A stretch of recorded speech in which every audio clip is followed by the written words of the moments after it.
cobalt is a small percentage of the ore. It's a byproduct of typically nickel and copper mines. So it's not as if you're just throwing the rest of the rock away. It's a useful part of that ore that's full of useful materials. And of course, with the cobalt content of EV batteries reducing continuously, we're going to need less and less of that. And as we'll cover later on, we can recycle that and recover it as well very readily. And Brian, I mean, that's how do we know where materials come from and where they're going? And is that your? I mean, what do you do? Because you clearly do something critically important. Can you explain what that is? Yeah, absolutely. So I work for ICMM, which is the International Council on Mining and Metals, and we work with about a third of the global mining industry, so 26 of the biggest mining and metals companies in the world, purely working with them on sustainability issues. So looking at all these things that we're talking about, looking at the environmental impact of mining, looking at the social impact, the impact on local communities, and really trying to drive improvement across the industry. And obviously there's huge scrutiny at the moment on the industry as people are wanting to know that these things are being produced responsibly. So it's, yeah, a really busy time for us. The question about how do you know that the metals that are being used are being produced responsibly is something the industry is working really hard on. It's really difficult. If you're buying a car, you have no idea what mine that metal has come from. It's not like if you're going into a supermarket and buying a bag of coffee and it's got a little fair trade symbol on it. It's not that simple. It's much more complicated. But this is something that the car companies are working really hard with the mining companies to make sure that part of the supply chain is engaged. Yeah, and I mean, George, you'll know this because from the general public's point of view, so when you are talking to a potential new customer about putting a battery in the house, is one of the questions you're asked, where does the materials in this battery come from, or is that kind of a big topic? It's tricky. I think it definitely used to be. When we were kind of smaller and there wasn't such an energy crisis, you'd have people that were, primarily getting battery storage because they cared about the planet and they wanted to be greener. Now, with kind of energy storage, the bonus of it is that it's going to save you so much money. So we're quite open about where our kind of cell chemistry comes from, what we use, everything like that. We try and be as open as possible, but do the general public care? That's another question, I think. If the information's there and presented to them in an easy way, then I think definitely people would, rather know where their batteries are coming from than, not. But it's the barriers, that's the thing. People are busy. You've all got lives. Do you have the time to look into where your batteries are coming from? Arguably not. No. So the more that we can do to be more transparent about that, the better, in my opinion. And in terms of static batteries, which is the sort of thing you're talking about, is that technology changing, as you was explaining with car vehicle batteries? Is the battery chemistry that we can use in domestic batteries or grid batteries, is that? Yeah, absolutely. I mean, so we primarily at Give Energy use lithium iron phosphate. I say primarily, that is all we use. There are other alternatives out there as well, but for us, lithium iron phosphate, that's the safest option at the moment, really, in mass production. Anyway, it's not going to combust or anything like that. You don't have to worry about it in terms of kind of leaving it in your house or anything, safety-wise. So it's tricky, but yes, essentially, there are other alternatives out there that are safer than what's currently being used in cars. Right. And I mean, one of the other questions, Sarah, that I've heard a lot, and I've relied on companies like Benchmark to kind of do that, is there enough of these materials on the planet? And I've recently come across, it's a website called Visual Capitalist, who did some really good graphics of what we dig up in a year, and that really put it into perspective for me, because it's very hard if you're outside the industry to know, but it was clearly iron ore is number one, just monstrously the biggest thing. After oil, iron ore is the big one, and that was beautifully described in that. But is there enough of all these materials to make what we need to make? Yeah, so the issue isn't really with the reserves of these materials in the ground. There is there's plenty of lithium, nickel, cobalt, manganese, all of these materials in the ground. The issue really is because of the scale of demand that we're seeing and because of widespread EV adoption and energy storage adoption. The issue is getting out quick enough in a really kind of responsible and sustainable way to meet demand. So yeah, the material is in the earth, it's just a matter of getting the investment and the kind of awareness of getting it out at the speed that we need it. I just want to remind the audience, I would love you, if you want to ask a question towards the end of this session. If you have a question for the panel about batteries and their sustainability, that would be really good. Ewan, can I just ask you, because it's not strictly on this topic, but it is something we touched on earlier on in the previous panel, is the cost reduction. So we have seen a pretty dramatic cost reduction in batteries in the last, I guess, let's say 10 years. Do you see that? Is that set to continue, or are we reaching a sort of lower plateau now? So chemistry will drive those costs even further lower. So with conventional lithium ion, there's perhaps going to be a bit more turbulence, depends on supply and demand. We've seen lithium prices dip, particularly in 2022, and then they've started to come back up again quite recently. But if we look at the advent of sodium ion, that's going to eat into a substantial market share for lithium iron phosphate in static energy storage and also in electric vehicles as well. So I'm looking forward to sticking a Give Energy sodium ion pack on my wall. A lithium iron phosphate one's very good as well, of course. You'll be the first one, Ewan, I promise right now. Yes, I'm well up for that, by the way. But yeah, honestly, so sodium ion, lithium is first and foremost a lot more abundant than people think. There's something like 84 million tons of lithium on Earth, I think, and then if there's not enough there, then in seawater, we're not talking deep sea mining, we're talking seawater, there's 230 billion tons, which is about enough for 19 trillion Nissan Leafs. So we're not going to run out of lithium. Yeah, 19 trillion. I mean, parking might be an issue, but yeah. 19 trillion of them. But sodium ion is even more, well, sodium's even more abundant than that. So sodium ion is effective. Is it salt? Would we know? It's basically salt and rust is right. the kind of concept of how you're making it. And as a result, we're looking at probably around about $50 per kilowatt hour for sodium ion once it's a kind of mass production. So also there's an added advantage that reduces the cost even further. With lithium ion, you have to ship them with some energy in them. You can't completely discharge them flat. That damages the cell irreversibly. Sodium ion, you can discharge it right down to completely flat and then recharge it again and it's completely fine. So you can ship it all the way around the world with no energy in it. That means it's a lot cheaper and safer to ship. Yeah. So it's cheaper to make, cheaper to ship. And that means you've got that double cost reduction. So we'll see the cost coming right down for energy storage and EVs. And I just can't help asking, is that because I've heard of or seen or talked to people who are developing new battery technologies, is there a plausible next generation completely different battery? I always remember seeing one in a university laboratory in Oxford, which had, I think at that time, 25 times the energy density of the current lithium ion. I said, "Oh, can we see one?" And he just pointed to a burn mark on the bench. Yeah, that's where we had it, and it kind of exploded. So they make little ones to test. That's funnily enough was one of the ones I was working on. That's right. Sorry. So yeah, lithium air. It's still not ready yet. Sorry. No. It's about lithium air was the kind of. It was the flavour of the up for a while. Yeah, kind of late 2010s. Early 2010s, late 2000s. It was the kind of all the rage, but. Then we kind of realised there were a few issues that were going to be quite difficult to overcome. It basically eats itself apart after a few cycles. Right. And electric chemists like me tried to find ways around that. We made some progress, but it wasn't enough to commercialise it. There's still research ongoing, but solid state looks far more promising. Right. We won't go into the chemistry just now, I suppose it's a bit off topic. But yeah, that basically uses some of the same components you'd find in lithium ion, but in a more clever way with other components kind of swapped in.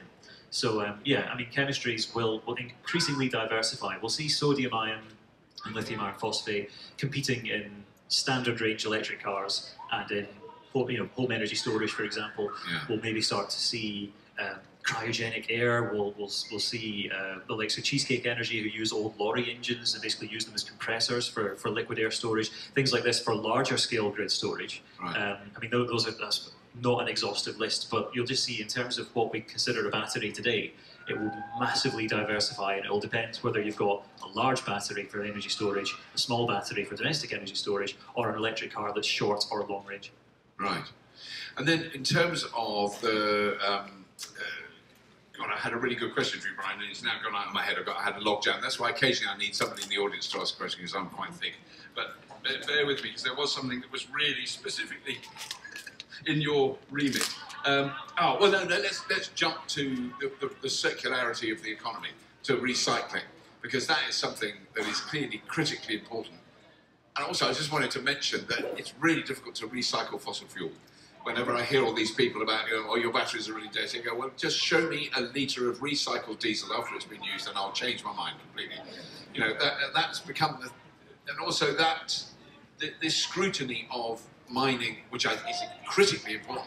We never did that with the oil industry, and we know that the oil industry's history is quite grubby and quite nasty, and there's some, if you go, oh, look what's happening to children mining cobalt, just Google Niger Delta whenever you get the chance. Actually don't, because it's too depressing, but that is the oil industry at its worst. Over 50 years of brutal political suppression, brutality, murder, environmental devastation, and that's normal. That was how we all grew up, that being normal. I think it is worth just mentioning that again. Bryony, sorry. You tell me about recycling. How important is it? And is it something that you're involved in discussing? Yeah, absolutely. So the question always comes up, why can't we just recycle the metal that we've got and stop mining? And a few different things. I mean, firstly, we absolutely should be increasing recycling capacity. It's just really stupid to throw away metal. It will exist forever. It's not going to disappear. It's a really valuable material, and so we should be keeping it in use. But we're seeing such a huge increase in demand for, especially some of these metals that we're talking about.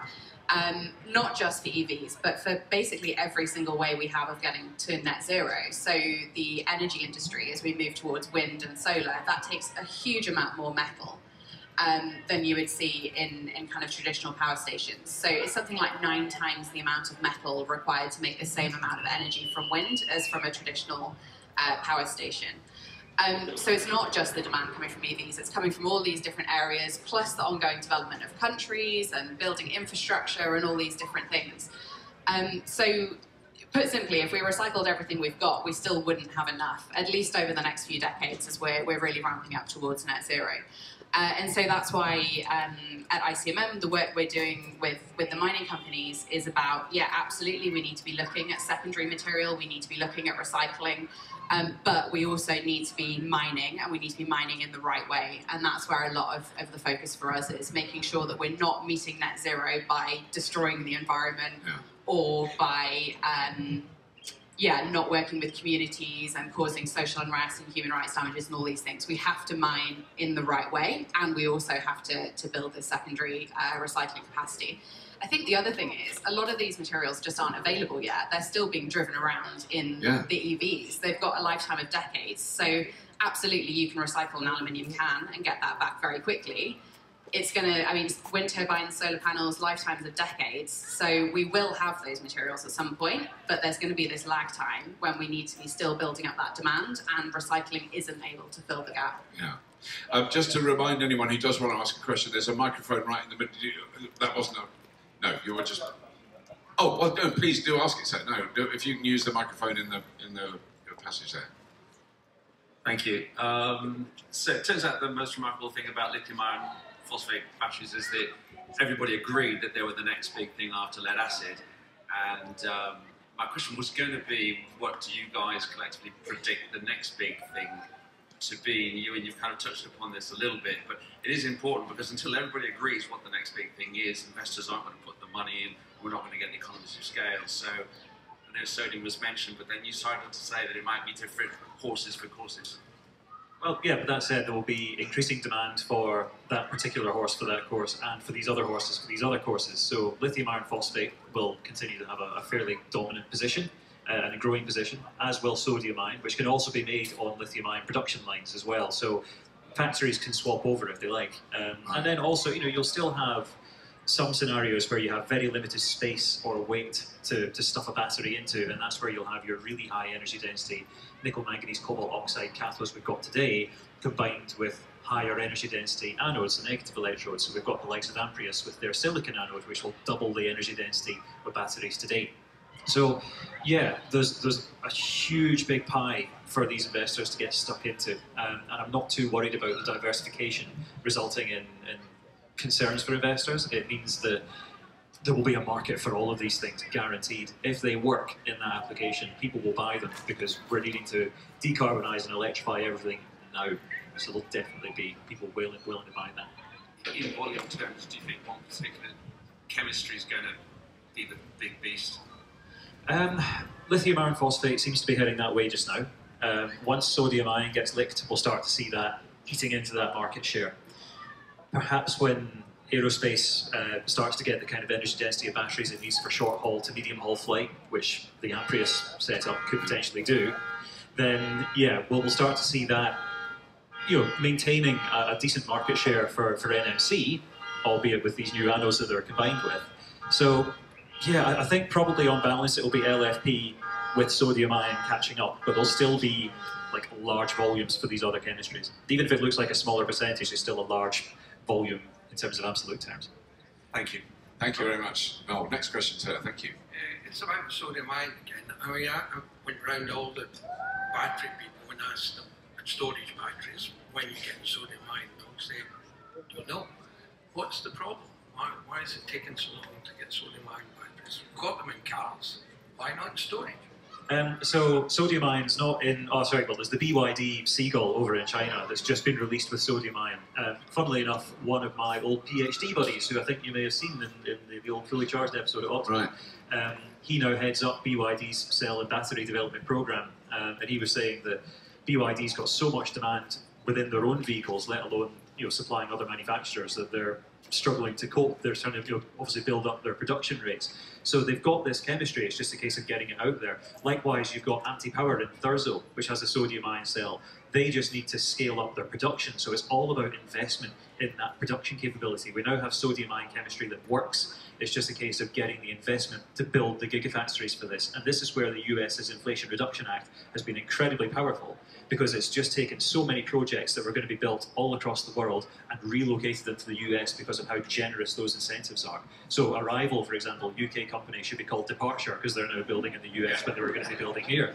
Anti-Power, their CEO, has said very explicitly, we are a UK company, we want to build in the UK, but with the US waiving this massive, It's a incentive big wad of paycheck, dollars.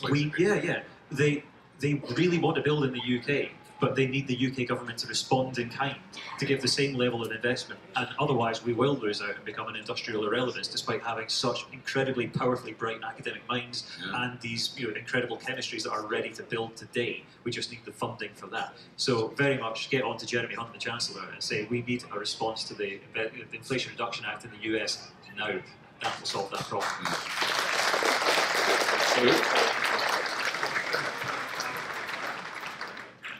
I'm just checking that no one's waving at me about time, because I can't tell how long we've got, but we'll carry on for the time being. Yes, sir, can we get a question from you? Hello, I feel like this mic's a little bit away from me.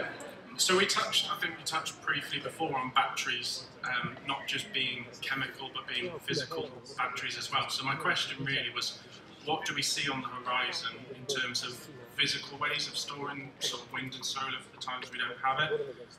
So kind of what maybe in the next 2 years do you see as perhaps taking off in those ways? I mean, I just want to briefly, because we're really hoping we're going to get Elliot to go and see it.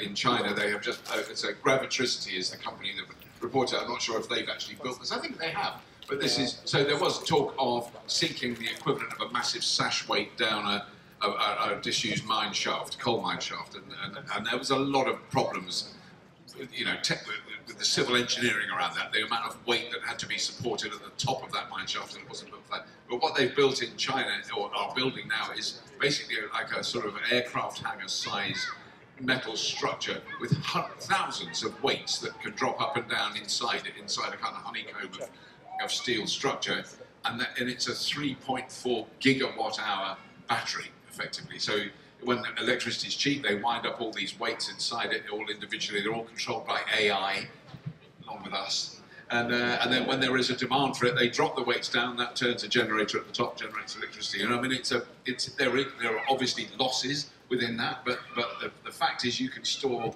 that up, and it's the most basic materials. What they're using for the weights is waste concrete.